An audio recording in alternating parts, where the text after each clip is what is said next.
En el corazón del Museo del Louvre, en París, protegida por un cristal de seguridad y admirada por millones de personas cada año, se encuentra la que es, sin duda, la pintura más famosa de la historia, la Mona Lisa, o la Gioconda, de Leonardo da Vinci. Pero, ¿qué eleva este retrato de 77 por 53 centímetros por encima de todas las demás obras de arte? Su fama es el resultado de una combinación única de genialidad técnica, un pasado tumultuoso y un misterio que la ciencia y la historia del arte continúan explorando. Esta obra esconde misterios que a día de hoy, películas como el Código da Vinci han indagado profundamente en códigos secretos y eventos misteriosos que oculta detrás de sus óleos. En este video, realizaremos un análisis completo de esta obra cumbre. Exploraremos su contexto histórico, desglosaremos las revolucionarias técnicas pictóricas de Leonardo, examinaremos las diversas teorías sobre la identidad de la modelo, relataremos el increíble robo que la catapultó a la fama y descubriremos lo que la tecnología moderna ha revelado sobre sus secretos mejor guardados.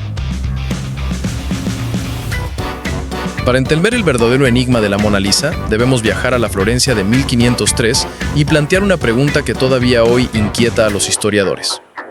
En ese momento, Leonardo da Vinci no es solo un pintor, es la superestrella del Renacimiento. Un ingeniero militar, un estudioso de la anatomía, un inventor que soñaba con máquinas voladoras. Su mente estaba ocupada en proyectos que cambiarían el mundo. Y es aquí donde surge el primer misterio. ¿Cómo es posible que un genio de su calibre aceptara un encargo en apariencia tan simple? El retrato de Lisa Gherardini, la joven esposa de Francesco del Giocondo. Un respetado, pero, al fin y al cabo, un comerciante de telas. La respuesta inicial podría ser económica. Incluso los genios tienen facturas que pagar. Y Francesco era un cliente rico y bien conectado. Pero la verdad es más profunda. Leonardo, el científico, probablemente vio en este encargo una oportunidad única. No solo pintar una cara, sino capturar la esencia de la vida misma, el movimiento sutil de un pensamiento, la ambigüedad de una emoción humana. El retrato no era el fin, era el experimento perfecto. Y este experimento nos lleva directamente al segundo misterio, el que define toda la historia de la obra. ¿Por qué el retrato nunca fue entregado? La respuesta es que la obra sufrió una metamorfosis. Dejó de ser un encargo para convertirse en una obsesión. El panel de álamo que debía albergar el rostro de Lisa Gherardini se transformó en el laboratorio personal de Leonardo. Sobre él, durante casi 15 años, aplicó y perfeccionó sus técnicas más revolucionarias, buscando un ideal de perfección que quizás solo existía en su mente. Esto nos enfrenta a la pregunta final. ¿Por qué un genio, destinado a trabajos mucho más importantes, dedicó tanto tiempo a un simple retrato? Porque para Leonardo dejó de ser simple. Mientras diseñaba fortalezas y estudiaba el vuelo de las aves, siempre volvía a ella. La llevaba consigo en todos sus viajes, de Florencia a Milán y finalmente a Francia. Testigos de la época describen a un Leonardo anciano, retocando constantemente la pintura, añadiendo veladuras de color casi transparentes, persiguiendo algo que nadie más podía ver. El genio, capaz de concebir lo imposible, se encontró voluntariamente atrapado en los 77 centímetros de esta tabla de madera. El retrato de Lisa se convirtió en el mapa de su propia mente, el lienzo donde culminaban todos sus conocimientos de óptica, anatomía y psicología. No lo entregó porque, para Leonardo, la obra nunca estuvo terminada, y porque en el proceso dejó de pertenecer a Francesco del Giocondo para convertirse enteramente en el testamento de su propio genio incansable. El último capítulo en la vida de Leonardo no se escribe en Italia, sino en Francia. En 1516, un envejecido Leonardo da Vinci cruza los Alpes, aceptando la generosa invitación del rey de Francia, Francisco I, un monarca joven y apasionado por el arte que no solo quería las obras del maestro, sino la presencia del propio genio en su corte. El rey lo instala con todos los honores en el castillo de Clos-Lucé y le otorga una generosa pensión. Y Leonardo, en su equipaje no lleva ropas ni lujos, sino lo más valioso que posee, sus cuadernos y 3 pinturas. Entre ellas, su compañera inseparable, la obra que se había negado a abandonar durante más de una década, su testamento pictórico, la Mona Lisa. Y aquí, la historia da un giro decisivo que sella el destino del cuadro, para siempre. Tras la muerte de Leonardo en 1519 en los brazos de la corte francesa, el futuro de la Mona Lisa pendía de un hilo. Legalmente, pertenecía a sus herederos, principalmente a Salai, y su destino lógico habría sido regresar a Italia. Pero el rey Francisco I no dejó nada al azar. En un acto que demuestra su profunda admiración y su visión de futuro, adquirió formalmente la Mona Lisa y otras obras maestras directamente del heredero de Leonardo. Los registros indican que pagó la impresionante suma de 4.000 escudos de oro, una fortuna que aseguraba que la obra maestra no se movería de Francia. Por lo tanto, que la Mona Lisa resida hoy en el Louvre no es una casualidad de la herencia, ni el botín de una guerra. Es el resultado de una compra deliberada y apasionada, la última gran comisión del genio, pagada por un rey que sabía que estaba asegurando no solo una pintura, sino un pedazo de la inmortalidad para su reino.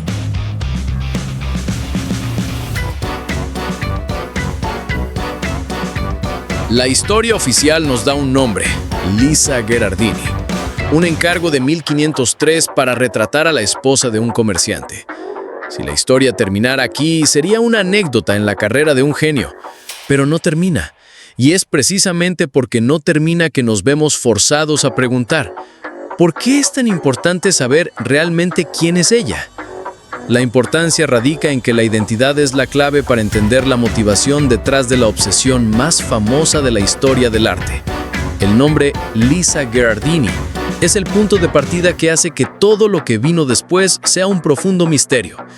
Esto nos lleva a la pregunta crucial: si era un encargo, ¿por qué dudar? La duda nace porque Leonardo traicionó al propósito original de la obra. Y para entender el porqué de esa traición, tenemos que sumergirnos en las teorías que intentan explicarla. Cada teoría es en sí misma una posible solución al enigma de su obsesión. Primera teoría: la obsesión era consigo mismo. Esta teoría sugiere que Leonardo usó el encargo de Lisa como una simple excusa, un punto de partida que pronto abandonó para embarcarse en un viaje mucho más profundo, un autorretrato filosófico. La obsesión en este caso no era con la modelo, sino con su propia alma. Durante años, frente a ese panel, no pintaba a una mujer florentina, se pintaba a sí mismo, explorando la dualidad de lo masculino y lo femenino, la naturaleza de la creación y la mortalidad. Esto explicaría por qué nunca lo entregó. ¿Cómo podría entregarle a un comerciante de telas un lienzo que se había convertido en el espejo de su propia alma? La pintura era intransferible porque el sujeto era él. Segunda teoría: la obsesión era el afecto. Esta hipótesis apunta en una dirección completamente diferente, una más personal y secreta. Sugiere que con el tiempo, el rostro de Lisa Gherardini se fue fusionando o siendo reemplazado por los rasgos idealizados de la persona más constante en su vida adulta, su aprendiz y compañero Salai. La obsesión aquí sería un acto de afecto, un tributo críptico y privado. Leonardo no estaría pintando un retrato para un cliente, sino inmortalizando a su compañero, intentando capturar no su apariencia física, sino la esencia de su presencia. Esto también explicaría por qué se aferró a la pintura con tanto celo. No era un encargo, era un recuerdo, un memento personal cargado de significado emocional. Estas teorías, aunque distintas, nos llevan a una misma conclusión para la pregunta final. ¿Por qué la obsesión? La obsesión de Leonardo no era en última instancia con una persona, ni con Lisa, ni consigo mismo, ni con Salai, sino con un ideal imposible, el de vencer al tiempo y a la muerte a través del arte, el de crear no una imagen, sino vida sobre un panel de madera. Ya fuera usando el rostro de Lisa como modelo inicial, el suyo como mapa filosófico o el de Salai como inspiración afectiva, el objetivo final era el mismo. Por eso es tan importante saber quién era o quién pudo ser, porque nos demuestra hasta qué punto el encargo original fue solo el pretexto para la verdadera ambición de Leonardo: utilizar un rostro humano para responder a la pregunta más grande de un artista: ¿puede el arte capturar un alma?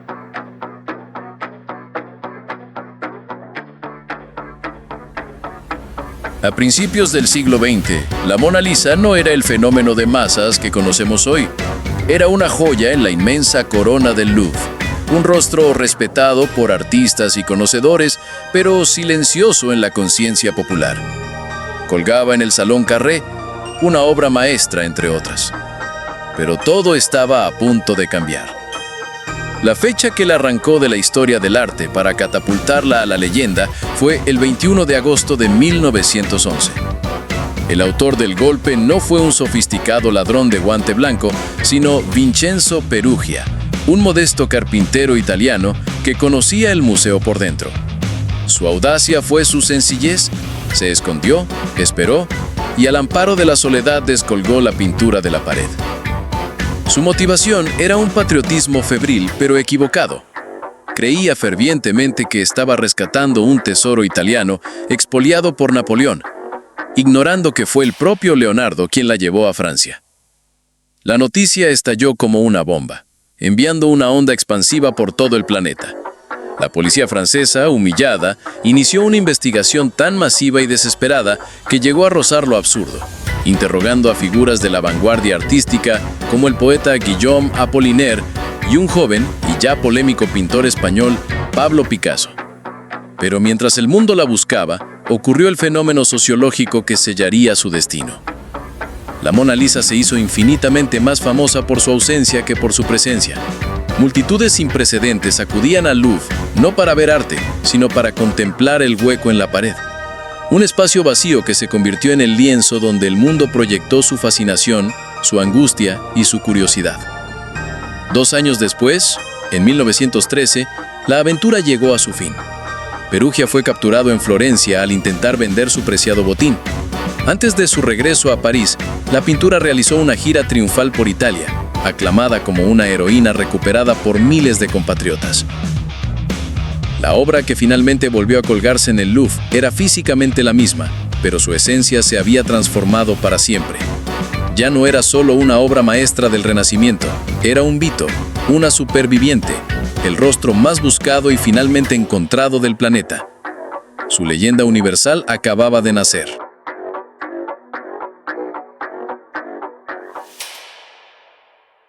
Una vez que la Mona Lisa se convirtió en un ícono global, la humanidad no se contentó con admirarla, quiso interrogarla.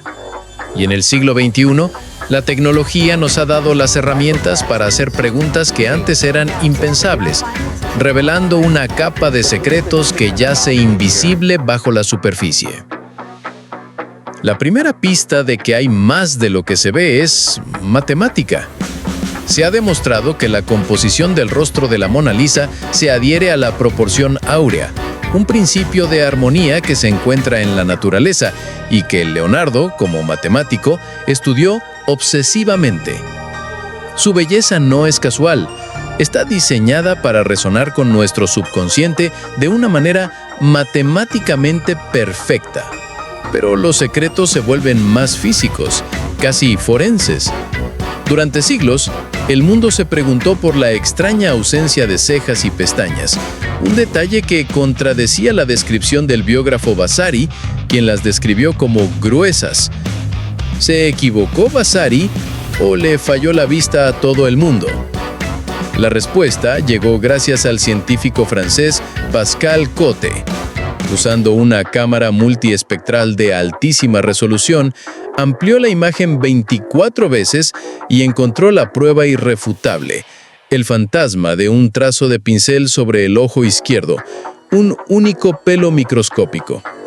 La Mona Lisa sí tuvo cejas.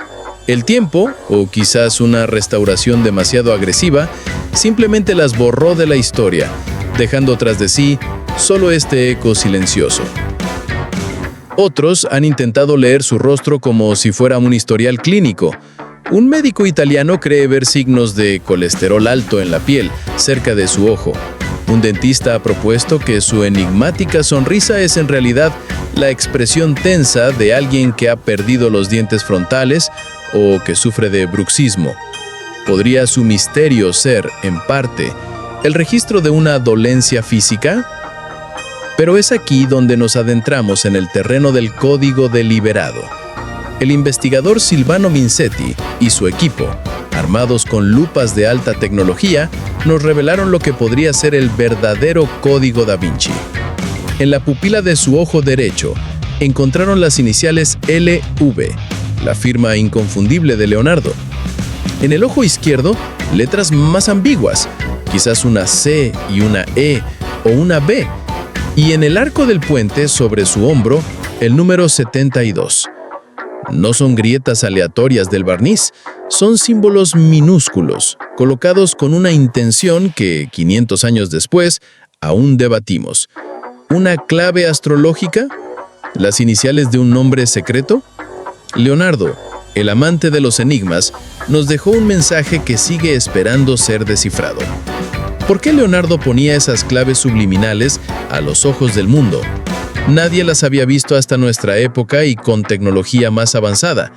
Sin embargo, el secreto final es el más impactante de todos, uno que reescribe la propia naturaleza de la obra.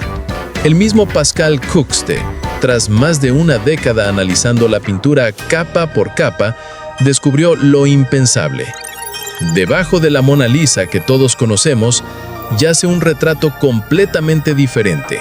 Su tecnología le permitió reconstruir digitalmente una imagen oculta. Otra mujer, con una pose distinta, mirando hacia un lado y sin rastro alguno de la famosa sonrisa.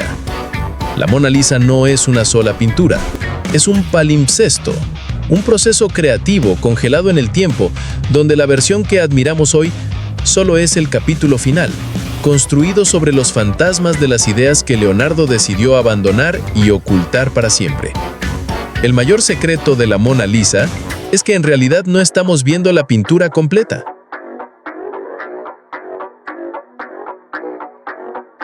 La Mona Lisa es, en definitiva, mucho más que un retrato. Es una obra cumbre de la técnica pictórica que sigue enseñando a los artistas. Es un documento histórico que nos conecta con el genio de Leonardo da Vinci y su época. Es un fenómeno cultural cuya fama fue cimentada a lo largo de los años. Y es un campo de estudio en constante evolución, donde cada nuevo descubrimiento añade otra capa a su profundo misterio. Su valor no reside en una sola cualidad, sino en la perfecta confluencia de todas ellas. Es esta compleja identidad la que sigue atrayendo a millones de personas que buscan en su mirada silenciosa una respuesta a la eterna pregunta: ¿por qué es tan especial? Le invitamos a compartir sus reflexiones en los comentarios. Gracias por acompañarnos en este análisis de la obra de arte más enigmática del mundo.